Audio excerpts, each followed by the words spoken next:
There could be many things that prevent us from forgiving. Perhaps a parent said or did something hurtful. Maybe a spouse is struggling with the fact that the partner broke their marriage vows by committing adultery. Maybe you're struggling with the death of a loved one at the hand of someone else you trusted. You could be dwelling on something you did 20 years ago. Whatever the struggle, learning to forgive could be the key to take your life back or the balance you need to move on and help you to forgive yourself for things as well.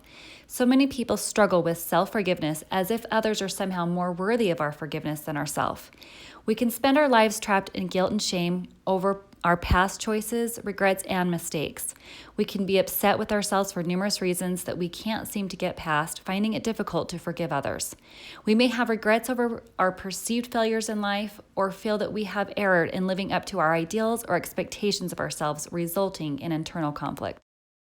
Many of us hold ourselves to an impossible standard, hoping to make certain to remain perfect at all times. Yet perfection is an illusion we buy into, and error is human nature. We all err at times. Every mistake made is the opportunity to learn a perfect lesson, and learning is a part of the human experience that we all signed up for.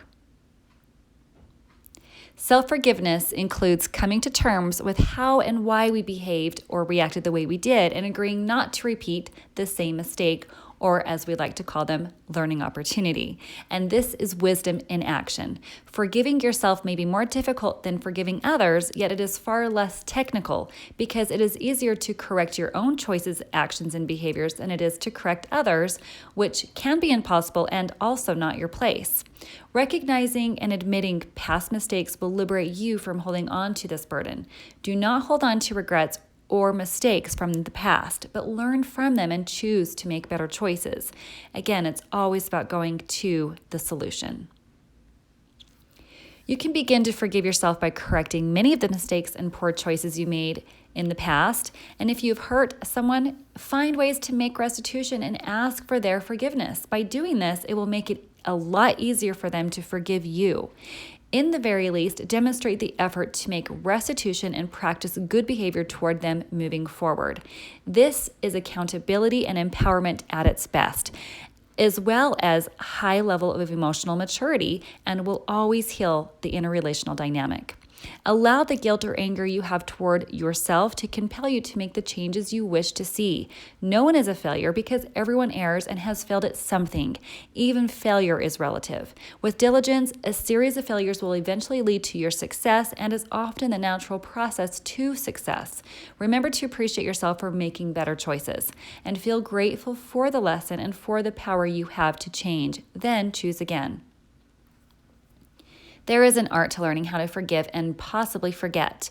Most of us struggle with this everyday battle, but with these tips, you can learn how to forgive yourself and others. The answer may lie where you face resistance in a parent or struggle to accept in them what you're not yet ready to see in yourself. So take time to reflect where you find love and acceptance in both yourself and another, be it a parent, spouse, or other key player. And likewise, wherever you might be seeking love from a parent, spouse, or another is where you're also seeking love and acceptance within yourself. Again, we often judge in others where we also want to correct and improve within ourselves. This is where we tend to give our power away. Where can you exhibit more love and acceptance for yourself and others where you have also been seeking it? For many, mental blocks prevent them from forgiving. Recognize that feelings all act like a boomerang that will return to you, particularly the feelings that are higher charged with emotion, including guilt, resentment, or anger, because the more the intensity of emotions, the more powerfully it will be sent out vibrationally and return back to you. Instead, emotionally charge love in the areas that you have been out of harmony in your life or that you have been out of harmony with and see where the nourishment takes it. Now make a list of what you love and make a list of the areas you haven't felt love or you feel blocked. Consider these particular domains where you have allowed something or someone to take away your power because your love is your power. Can you see in each category an item you listed where you can apply more love in the same areas you listed that you do love? Ask yourself what is the difference in how you choose to feel towards these areas and take accountability for your part. Knowing you cannot control others or how they feel, you can only make adjustments to your own beliefs, perceptions, and the actions you take.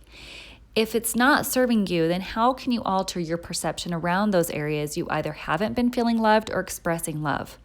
Look at where the common denominator is in the list of items you do love and contemplate why you love them. How can you actively nurture them in your life? If we all know that grass is greener where you water it, then what areas can you choose to water in the areas that need your love and attention?